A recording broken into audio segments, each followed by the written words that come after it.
Upon the success of my prior video about Back 4 Blood...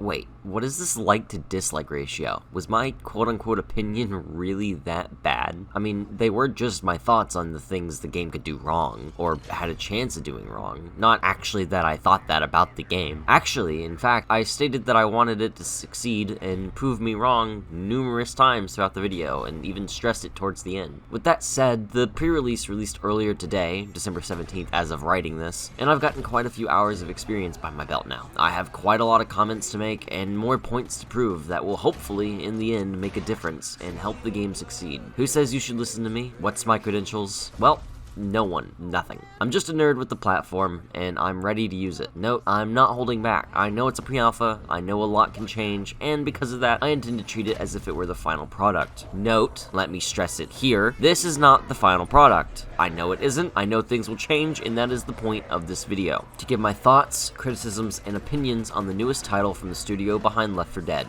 Back 4 Blood.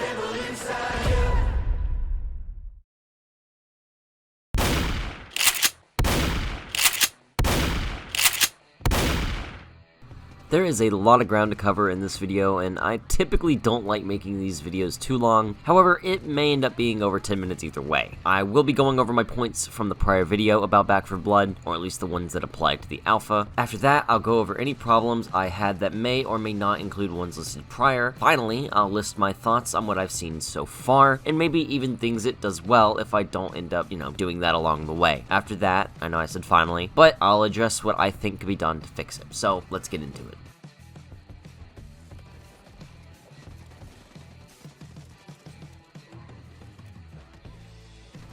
To me, there's a lot of things that I got right in my prior video. I claimed that the characters simply won't live up to the original 4, the new special infected will be annoying, and on top of that, they look incredibly generic. And honestly, I feel like each of those points were spot on. So let's get into it, shall we? Starting with the main cast, I feel like I was correct about them being stereotypical. I've completely forgotten their names except for Walker and Holly, and I don't think I ever heard Walker speak except for when he was being attacked. Holly, on the other hand, never stopped talking, but at least she was funny to an extent. All of their jokes came off forced, as if added simply because they wanted a fun, quirky, relatable character. Making that list and checking it twice, gotta have enough guns and knives. And, like I guessed, they missed the mark. Of course, this is just a personal gripe, but I feel like they could have done so much better. The worst offender of this is Evangelio, I think that's how you say his name, and that is because he's constantly spouting off one-liners and quips that were unfunny and flat.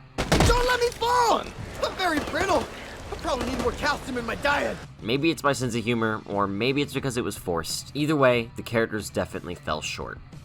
I went on to talk about the special infected and how they seem like they would be annoying, and this was an understatement. Badly. They're all bad amalgamations of the Left 4 Dead special infected, and I mean bad. The Spinners are fine, there's nothing special to them, they are the common infected of the game, and definitely do have flaws such as you never really know when you're getting attacked from behind. In Left 4 Dead, the sound cues were amped up whenever you were surrounded by zombies. There would be giant, noticeable indicators that you were being attacked from behind, and they made sure it wasn't possible to go ignored. Hawkers are a bad combination of hunter, spitter, and smoker. While they can't pull you to them, they're similar to the smoker and hunter in the fact that they lock you in place. You can't move, you can't shoot, you can't melee, you can't anything. It does a decent amount of damage per second, and you're locked there until you go down or a teammate melees your feet. Next up are the ogres, which is what I consider the tanks of Back 4 Blood. They're huge creatures who would do a lot of damage and aren't very easy to kill. And I mean, they do not die unless you hit the weak points. At all. Hitting these weak points is pretty much impossible though when you have a dozen of sprinters, bruisers, hawkers, and wretches lurking around that are ready to prevent any move you make. So, typically, to deal with the ogres, my team and I would simply retreat into a room and hide there until it left. It's a cool idea, and I understand the point, however, from a gameplay standpoint, it's genuinely obnoxious. The bruisers are next, and they look extremely similar to the original version of the Charger from Left 4 Dead 2.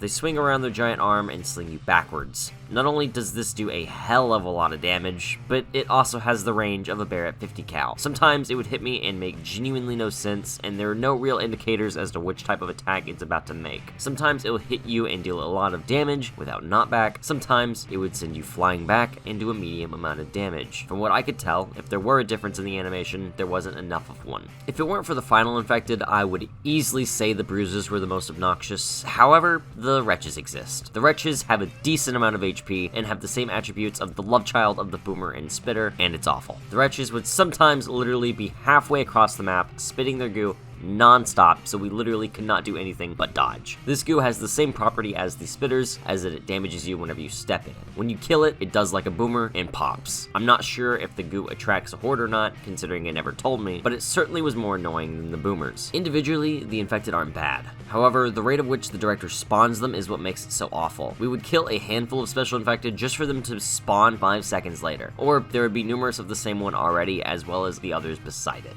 After claiming they would be annoying, I also went on to say they looked generic. And again, I feel like I was right. The Screamer, Hawker, and Bruisers all can easily blend into a crowd, which makes it annoying when you have dozens upon dozens of sprinters rushing your way with 2 Hawkers in the middle of them. They're barely noticeable and can easily catch you off guard. So much so that it really just does not feel fair. As I mentioned earlier, the wretches are literally spitting across the map as well, a substance that deals a substantial amount of damage. To fix this, there's really only 2 ways I see fit. Give each special infected obvious sound cues for when they are near or spawn, and make them more distinct. Instead of keeping the general grayscale colors of the sprinters, make the special infected each their own color palette that is more colorful. Reds for blood and greens for mucus and infection, and you have the problem solved.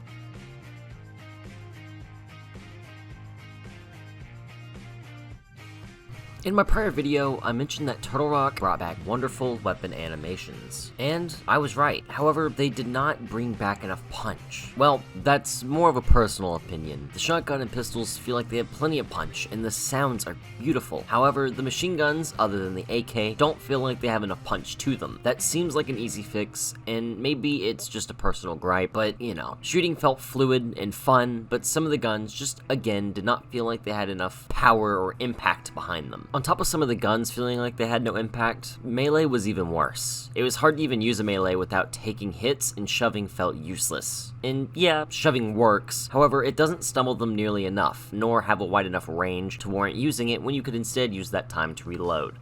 I had a feeling that the card system would be the biggest change in the gameplay of Back 4 Blood, and I feel like that was also right. It is a good addition and has a lot of potential. However, I feel like the game will put the cards behind the level wall whenever it drops officially. That isn't confirmed to my knowledge, that's just my speculation, and I would say, personally, don't. I feel like if they are hidden behind a level wall, it will feel way too grindy. Maybe you should hide a few that aren't there yet, but the ones that are currently available I think should stay available. Some people say the cards are bad because they don't make a big enough difference, but I think when they are open as they are, they make plenty of a difference as you progress through the maps.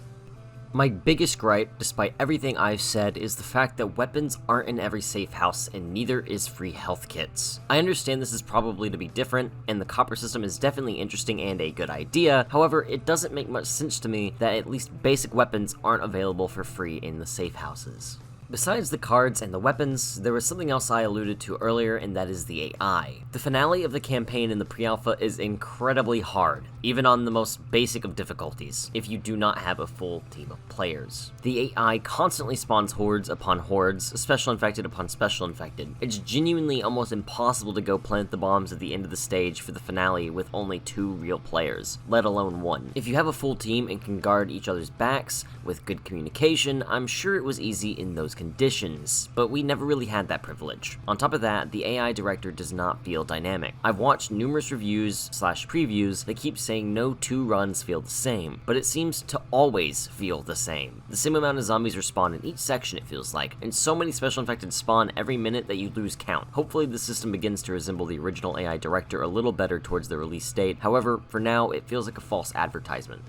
The final problem we had, and this is surely an alpha problem, was connecting to servers. We spent the first 10 minutes of my time on the game matchmaking, and then 2 times we had to restart our games because it would black screen while joining and just never let us join. Other than that, I don't have any other criticisms.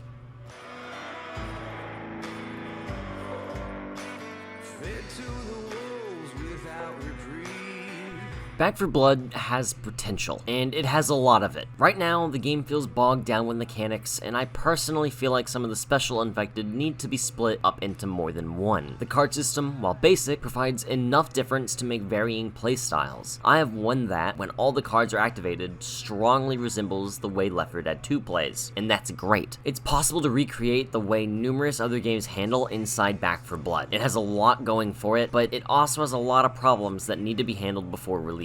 The special infected feel more unique than the ones in World War Z, but they do not live up to or even challenge the originals from Left 4 Dead. I know everything I've said about the main cast, but I feel potential. They're generic, I don't think I'm wrong there, but they still manage to feel unique while being generic. That is what I like about them so far. I feel like their outfits could use some work, and their jokes as well, but their overall facial designs and features I feel are perfect. I personally love the art direction of Back 4 Blood. The high saturation of the colors makes the atmosphere pop, which is something I forgot to mention. However, it goes against the dark theme of the story and fits in more with the light theme of the characters. I feel like that is going to be the game's #1 flaw. The fact it doesn't seem to know which way it wants to go. Lighthearted, funny, animated, and comedical, or, on the other hand, dark and brooding like the Left 4 Dead beta. It definitely has a unique atmosphere, however, and I'm sure it'll grow on me with time. Lastly, the elephant in the room, microtransactions. It seems both times Turtle Rock has released a game separate from Valve, with Evolve and now this, they're blaming microtransactions on the publisher. However, I'm not too sure if I buy that. There will be paid cosmetics from what I've seen, as well as possibly cards. You'll also be able to pay for DLC that come with the new playable characters and maps, which is a plus, but also a negative. I understand they need something to keep the game alive in 2020, and they can't just update the game for free like in 2008 and 9. However, it is a shame to see this path being followed. I hope they stick to purely cosmetic items on the shop to avoid a pay-to-win status, but we'll just have to wait and see. I know I've said a lot of negative things in this video, and it's intentional. I want to bring out the bad so we can replace it with the good. I'm having a lot of fun with the alpha, and I'm so glad I got a code last minute to experience it. In 10 years' time, if the game succeeds, and people are trying to recreate this demo, it's gonna be one hell of a time getting to tell them my experience with it. For a game in pre-alpha, it's quite far in development. For a game in pre-alpha, it feels surprisingly sturdy. My gripes with the game are personal gripes that I feel are annoying to me, and most likely, the average player base. I don't consider myself a casual, but I don't like it when a game is trying to constantly kick my ass, even on the easiest difficulty. That was the greatness of Left 4 Dead. No matter what level of skill you were, you could easily get into it. This game lacks that, but it could have easily have it before release. Thanks, Turtle Rock, for always doing what you're best at, and I wish you best in finishing it. I know I'll be here along the way to see the changes, but until then, this is Azin, and until we meet again, I'm signing out. Oh, and remember, I'll be back for blood.